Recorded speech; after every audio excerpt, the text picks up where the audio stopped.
प्रमाणपत्राचं वाटप सुरू करावे. ते जर उठले त्याच्या करतील आता. मराठा समाजाने सुद्धा जो स्थानिक चौकशी अहवाल शेतूमध्ये तो मिळतो त्यानुसार अर्ज करणं गरजेचं आहे.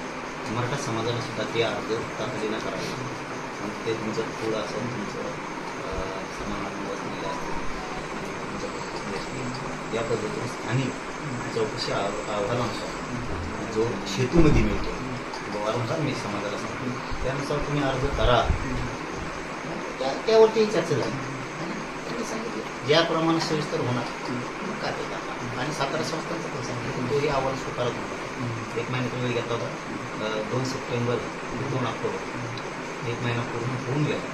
आणि असं काय काठरोज पकडत नाहीत म्हणून तुम्हाला 2 महिने लावलं.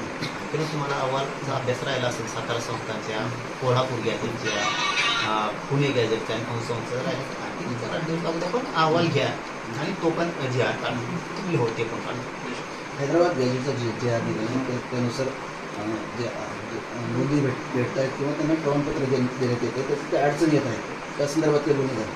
हां, कारण स्थानिक चौकशी अहवाल जो आहे जी स्थानिक समिती आहे ती घराण्याची त्यात कृषी अधिकारी असेल, तहसीलदार असेल,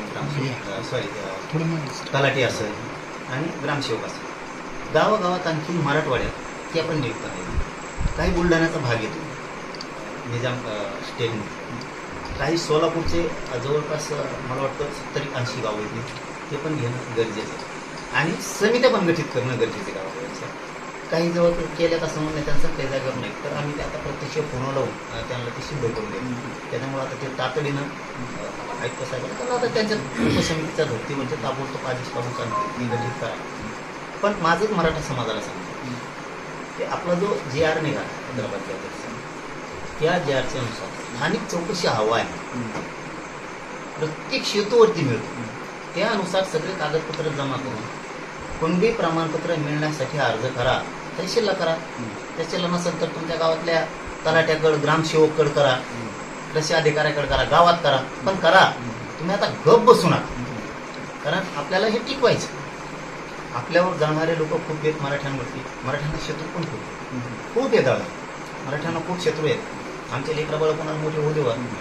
आणि आज मराठ्यांचा व्यवसाय हा शेती. आमचं कुळच असं आहे की आमचं शेतकऱ्यांचं कुळ आहे एक मोठं. आणि काही मराठ्यांना आमच्या कुळातल्या आरक्षणाचं प्रमाणपत्र काहीला कुणबीचे नाही. पण आमचं कुळ एक आहे, व्यवसाय एक आहे, आमची परंपरा एक आहे, आमचं सगळं राहणीमान, सणवार, आमचे रोटीबिटी व्यवहार, आम्ही जे व्यवसाय करतो ज्या आमच्याच आमच्या कुळात काही नको प्रमाणपत्र तर काहीला नाही. आणि व्यवसायात आमचा सारखाच आहे. आम्ही का लोकांसारखे बी नाही, कोणाला बी दिसतो म्हणणारे हायच आम्ही. मग ते कुळाप्रमाणे सुद्धा आपण सारखे म्हणजे आमचा शेती व्यवसायाचा आमचं कुळ आहे. आमच्या सगळ्यांचा व्यवसाय शेती आणि आमच्यावरती कधी जाणार आहे. पण आमच्या हैदराबाद गॅजेटच्या सारखे दस्तावेज शिंदे समितीला आणून विश्वास कोणाला बी दिसतो म्हणणारे हायच आम्ही. मग ते कुळाप्रमाणे सुद्धा आपण सारखे म्हणजे आमचा शेती व्यवसायाचा आमचं कुळ आहे. आमच्या सगळ्यांचा व्यवसाय शेती आणि आमच्यावरती कधी जाणार आहे. पण आमच्या हैदराबाद गॅजेटच्या सारखे दस्तावेज शिंदे समितीला आणून विश्वास तरी यांचा विरोध आहे. मराठ्यांना माझं सांगणं आहे आपल्याला खूप लढून आपण मिळवलं. सोन्यासारखं आरक्षण आहे. आपल्या लेकरा बाळाला तोंडाला आल्याला हातातोंडाशी आल्याला घात जाऊ द्यायचा. हो, ताकदीनं लावून धरायचा. आपल्या JRला धक्का लागू द्यायचा. हातातले काम बाजूला फेकायचे आणि वेळ आली ना आपण बी तोडीस-तोड ताकद दाखवायची. आणि जेव्हा करील ना तेव्हा आपण तुम्ही 1994चा जे आहे त्याचा उल्लेख करत असताना त्या पाटील बोलताना असं म्हटलं त्याच वेळेस जे काढला त्याच वेळेस मराठा समाजाला सुद्धा आरक्षण भेटलं असतं. तर आता OBC आणि मराठामध्ये जे तणाव आहे तो दिसला नसता. हे शरद पवारांनी त्यावेळेस करायला पाहिजे असंही ते म्हटलं. नाही, एक तर अर्थाची गैरअर्थ झालं गेलेल्याला दोष देणारातला मी नाही. मी त्या दिवशी पण बोललो. पण काही मीडियावरले बांधवांनी त्याचा वेगळा अर्थ तसा अर्थ नाही. माझा म्हणण्याचा उद्देश काय होता की 1954 ठीक आहे, आमचं पाठवलं झालं, आम्ही आमचं बघू ना, करूच आम्ही आमचं लढून मिळून कसं. पण ज्या माणसानं ज्यांच्यासाठी 16% आरक्षण दिलं 1994, त्या लोकांनी उपकार नाही ठेवला हो त्यांचा. हे माझा म्हणण्याचा उद्देश. किंवा आम्हाला तर नाही दिलं, तुम्हाला दिलं तर तुम्ही तरी त्यांच्याकडे राहायचं ना. तुम्ही सोडून गेले. म्हणून माझा म्हणण्याचा उद्देश होता की त्यांना पश्चाताप झाला असेल. आपण यांना 16% आरक्षण दिलं तरी यांना उपकार नाही राहिला. उपकाराची परतफेड अशी केली की एक माणूस जवळ नाही राहिला. त्याच्यापेक्षा मराठ्यांना दिलं असतं तर बरं झालं असतं.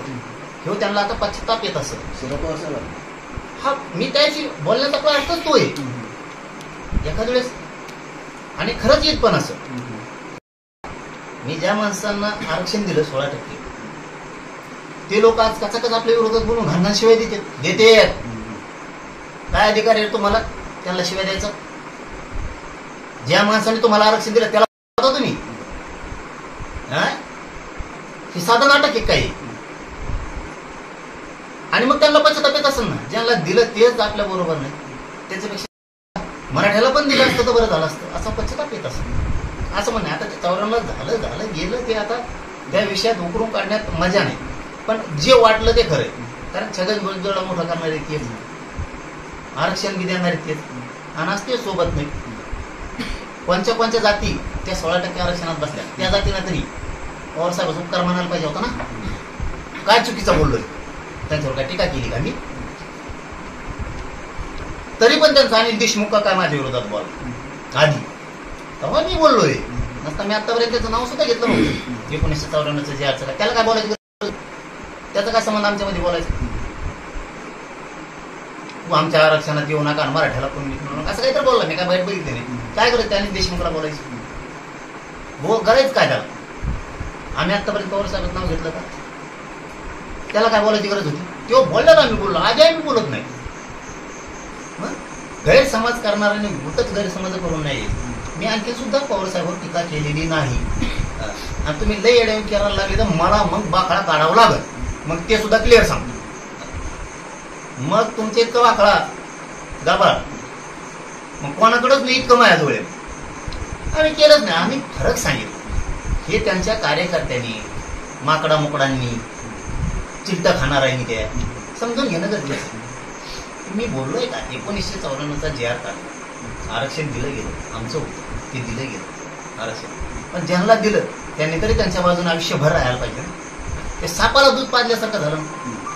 साहेबांनी साप मोठे केले, आमचं वाटलं झालं. पण आमचं झालं तर आम्ही लढू मिळू, हरकत नाही.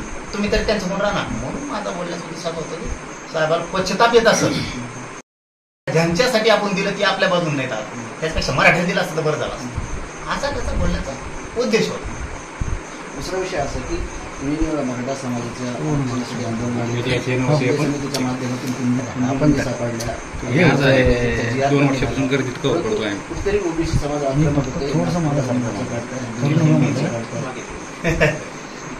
नागपूरचा मोर्चा म्हणजे टांगड्या फोडायचं काम. नागपूरचा मोर्चा म्हणजे असा मोर्चा आहे तो जीव जायना म्हणून हातला फोडायचे असं म्हणतात.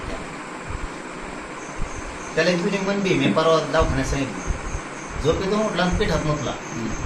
असं काय माहिती अचानक उंकून काम उठला, उभिशी अरे करत करीत बसला. गडी गुटगुटीत होता, चिकना चुपट दिसाय. आता याला दिसतो पेव असा निळा पाळलाय. हे नाही देणं काही गरज होती. ती काँग्रेस चांगलची आहे, ओबीसीशी काही संबंध नाही. कारण त्यांना काय जवळ आले निवडून बोलायचं ओबीसी कोण तेवढंच मतदान पडून. ओबीसीच्या अशी फरफड लावली 4-5 जणांचा आभार येईल. ती येवल्याचं एक अलिबाबा, आणखी 2-3 जण इकडची ती काही परळीची टोळी धरून आणतो इकडून तिकडून. आता नवीन एक उठलाय नागपूरचा.